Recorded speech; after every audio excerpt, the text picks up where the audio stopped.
What's up, guys? The Snowman here, and the 2024 tennis season has officially begun. I'm very excited to see how the year unfolds. We've got the Australian Open about a week away, so tons to discuss. Right now, I want to give out my top 10 storylines for the 2024 tennis season. Headlines from both the ATP and the WTA tours.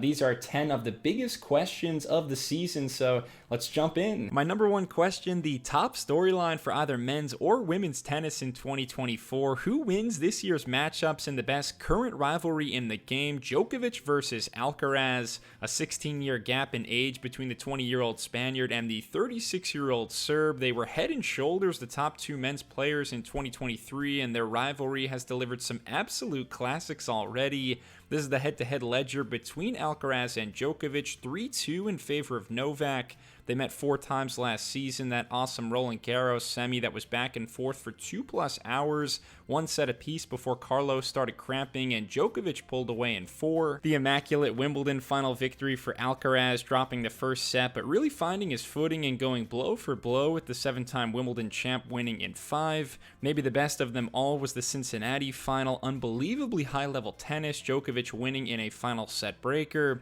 It's just hard to imagine that this rivalry doesn't define the tennis season. Sure, you still have guys like Medvedev and Sinner. There's other players that can win the biggest trophies, but Djokovic and Alcaraz will decide so much. Personally, I think Alcaraz will have a slight edge this year as he gains another year of experience and Djokovic ages more, but as we know, impossible to count Novak out. It's almost like this new generation has fueled him even more. Djokovic at 24 majors right now. I wouldn't be shocked if he gets close to 30 by career's end. My biggest question on the WTA side is, can Iga Swiatek end the year ranked number 1 for the 3rd year in a row? She's been masterful the last few years, winning 4 majors, 6 1,000 level events, the year-end finals last year, and the longest winning streak of the 21st century, but Aryna Sabalenka came extremely close to knocking her off that top-ranked pedestal last season. This is the top 10 at the start of 2024. Swiatek was not as dominant. Sabalenka won the Australian Open, became world number 1 in September, just couldn't hold on to it.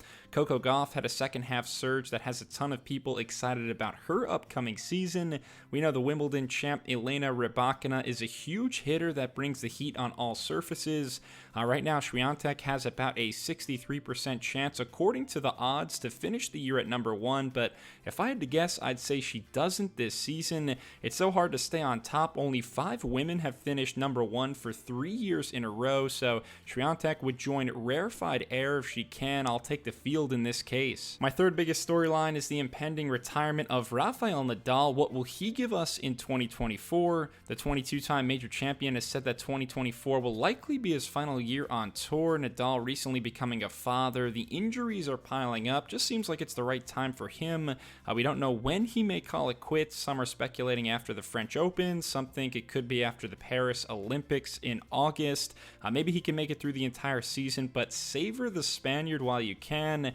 Would be a heck of a story if Nadal can win a 15th Roland Garros title the same year he concludes one of the greatest tennis careers of all time. Number 4 is who will be the next breakout superstar on the men's tour. Personally, I think it's the young Dane Holger Rune. Last year, my favorite bet was Jannik Sinner finishing the year in the top 8. He did that with ease, ending the year ranked 4th. I see a similar uptick in results for Rune, 20 years old. He's already proven his ceiling is incredibly high, and Rune has basically assembled an Avengers team of coaches, recently added Boris Becker and Federer's old coach Severin Luthi to the team. I think sky is the limit for Rune in 2024. On that same note, my 5th storyline for the season is who will be the next new major winner on the men's side. In the last 9 years since 2015, we've seen unprecedented dominance by the Big Four. Only 3 brand new men's major champions. Dominic Thiem at the 2020 US Open, Daniil Medvedev at the 21 US Open, and Carlos Alcaraz at the US Open in 2022. Could we see a new champ this year? Jannik Sinner and Holger Rune would be at the top of that list. Both have 1,000 level titles. Zverev, Tsitsipas, and Rublev are all still waiting to break through as major champs. They've all got a shot, but it's going to be tough to get past Novak, Alcaraz, and Medvedev this year. Back to the WTA, my sixth storyline is what can the newest mom on tour, Naomi Osaka, produce in 2024? Osaka made her return this week in Brisbane after a 15-month hiatus where she gave birth to her first child. It's been a very long time since we've seen Osaka at the top of her game, but she's only 26, certainly has the pedigree, has 4 major titles, including most recently at the 2021 Australian Open. Part of me thinks it'll take her 6-ish months to find her rhythm, but part of me thinks we might see flashes of the old Naomi right away, so I can't wait. On a similar note, there's a multitude of former Grand Slam champs that I'm excited to see return this year, like Osaka. Angelique Kerber became a mom in 2023. She hadn't played since Wimbledon 2022 until returning to the tour this week. Kerber drawing inspiration from Wozniacki and Svitolina's amazing maternal comebacks last season. Former US Open champ Emma Raducanu hasn't played a match since April of last year due to a litany of injuries, but she's back in action, ready to climb up the ranks again. And a personal favorite of mine, Bianca Andreescu, hasn't won a match since Wimbledon last season. Her year was cut short due to a lingering back injury. Unfortunately, she'll have to miss the Australian Open, but hoping to see BB soon. My eighth question, when will we see Nick Kyrgios this year, or will we see Nick Kyrgios this year? The Mercurial Aussie played just one match last year, dealt with a knee surgery, still dealing with an ongoing wrist issue that'll keep him out of his second straight Australian Open.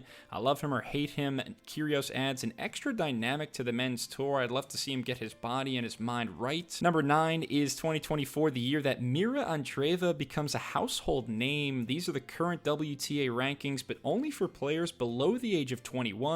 16-year-old Mira Andreeva only behind Coco Gauff in these rankings, and she's poised to become maybe the next Gauff. Andreeva made the round of 16 at Wimbledon last year in just her second major appearance. She could be cracking the top 20 or maybe even better by year's end. Keep an eye on her as a future major champ. And my final storyline is how much can the American men achieve? It was a 2023 to remember. 9 American males in the top 60, 4 in the top 20, led by Taylor Fritz. Of course, Ben Shelton stole the show en route to an unlikely but thoroughly entertaining run to the semifinals of the US Open. A lot of people comparing his big serve and forehand to Andy Roddick, with Shelton and Fritz, Tiafoe and Tommy Paul, Korda, Eubanks, and more. The future is bright for the American men. We'll see if any of them can become the first American male to make a major final since Roddick at Wimbledon back in 2009. Thanks a lot for watching my 2024 tennis season preview video. Please leave a comment. Let me know what you agree with about my headlines, what you would add instead.